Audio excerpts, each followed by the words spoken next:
Expedite, the pre-workout is designed to really help you get through those moments where you feel a little fatigued. Sometimes your body does get a little tired, gets a little sore. With this kind of stuff, it picks you right back up. Jay Martinez with Fight Help TV. I'm here with Sugar Hill. Sugar, first of all, congratulations on the win. It seems like this whole month, nothing but victories for yourself, huh? And the team. Oh, it's pretty good, yeah. Thank you very much. Just hard work and staying focused, always learning and always teaching. So I'm happy about everything. Nico, he's 2-0 now, undefeated. Well, there's a little bit of pressure on him. His grandfather, as well yourself, your uncle.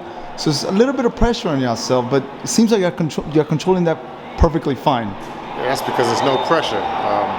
It's his life, it's my life, and we had great teachers, and we just go out there and do the best that we can do and try to get better. That's it. Sugar, we spoke with you a few weeks ago, right after the victory, the big victory over Wilder in Las Vegas. Marcos asked you, has it hit you yet, the victory over Wilder? And you said, not yet, not just yet. You said, ask me maybe a little bit later. Now I want to ask you, has it hit you yet? Actually, it has. And actually, it hit me that time. I guess I was unconscious still.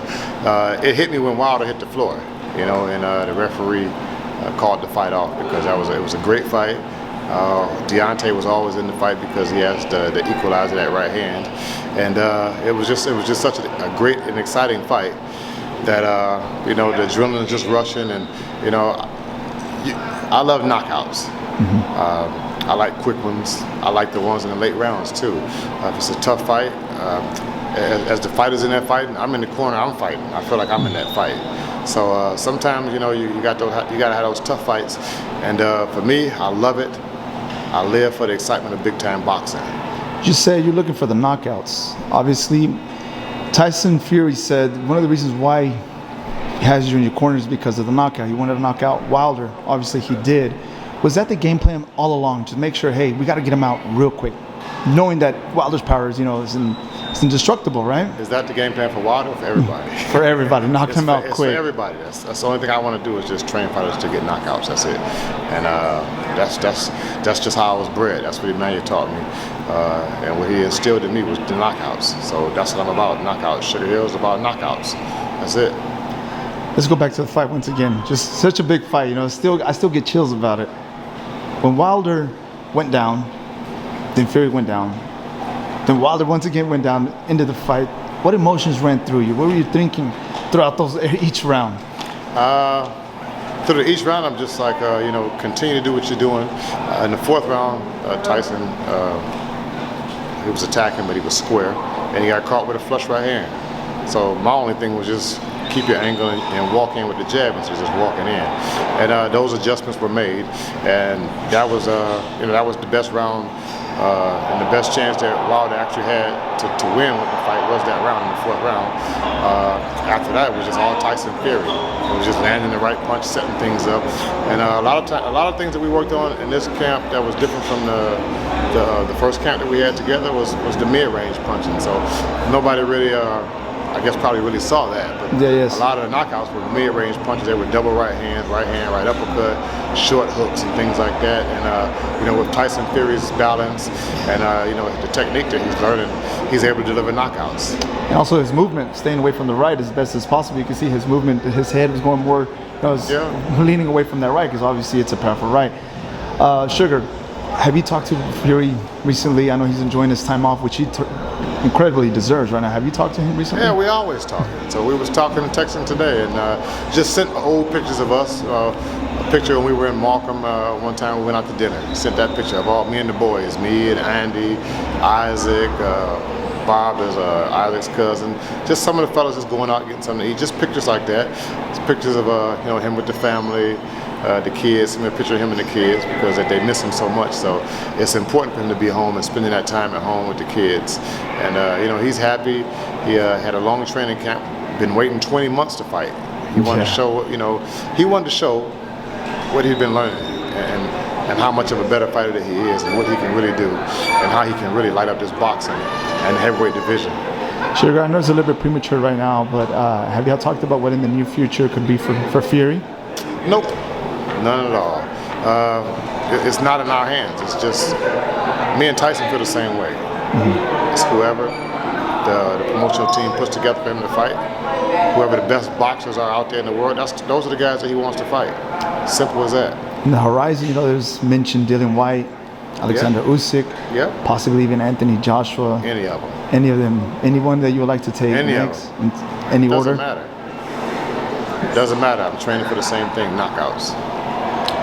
I want to switch the page. I want to talk about Anthony Joshua. Obviously, it's in the heavyweight division. He's here in the United States, shopping for a new trainer. Is he at this fight here? Did he come to this fight? No, he isn't. But I'm sure if he was, he probably would want to talk to you too. So it's clear that he's looking for a new path in his career. The names have been thrown out. You know, Virgil Hunter, Ronnie Shields, Eddie Reynoso. Out of those three, who could you see that be the best fit for Anthony Joshua at this moment? I don't know. It's nothing that I'm really confident in trying to figure out, because it has to be a match between Joshua and that trainer, their personality. So I don't know, you know, Anthony Joshua to be able to figure out which one would be you know, the best suit for him. It's something that he has to figure out, him and his team, and be comfortable with, and to learn and grow off of that.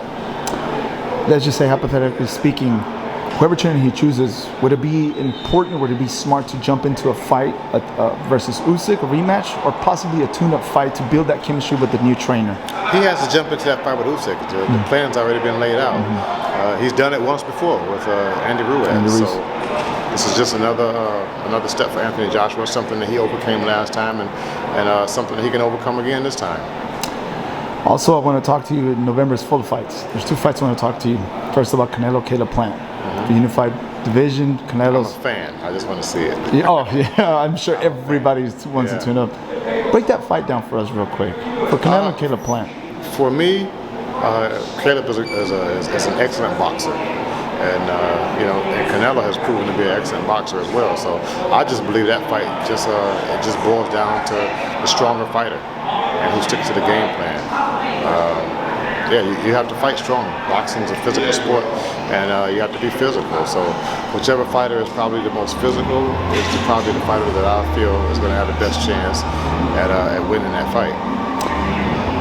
Once that fight night comes, Canelo becomes victorious. If he becomes victorious, could he go down as one of the best Mexican fighters of all time in history, in boxing history? Could we say that? It's possible, just because of the things that he's accomplished, the different weight divisions, and watching him improve still at the same time. He is improving as a fighter, and he went to different weight divisions, which, you know, he went up to light heavyweight, then came back down. So those are things that most fighters don't do. They go up in weight division and stay up. But Canelo has you know, been in there and had obstacles, and he's overcome those obstacles. He learned a lot from his one loss with Floyd Mayweather, and it's taught him and it's made him grow. Huge lesson learned in that fight for Canelo, right? Lastly, as we can see. As we can all see. Terence Crawford versus Sean Porter. Obviously, Sean Porter has been mentioned many times. He'll bring a dog fight. Crawford said it's not going to be the biggest test in my career. On paper, it is. What do you think about that? I think it's just going to be an excellent matchup. I like Terence Crawford. I like Sean Porter. Two different styles. One is more of a boxer, and the other one is more of a pressure fighter, which is Sean Porter. The boxer being Terence Crawford. And for me, I like boxers. So it's not like I'm swaying one way, but it's those are two experienced guys, two experienced fighters, and I'm a fan on this one. I just want to sit back and watch. I don't have a preference on who I want to win or who I think should win. I just think it's going to be a great fight, and whoever sticks to the game plan and executes is going to be the one that wins that fight. Sean Porter can put a lot of pressure on you, and he can make things difficult. And Terence Crawford, he can box. He can box right-handed, southpaw, and he's up for the challenge.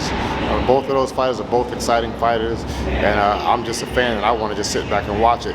Glad I don't have to work in the corner. That way I can really sit and watch the fights, because actually working the corner, people think it's the best seat in the house, but it's not.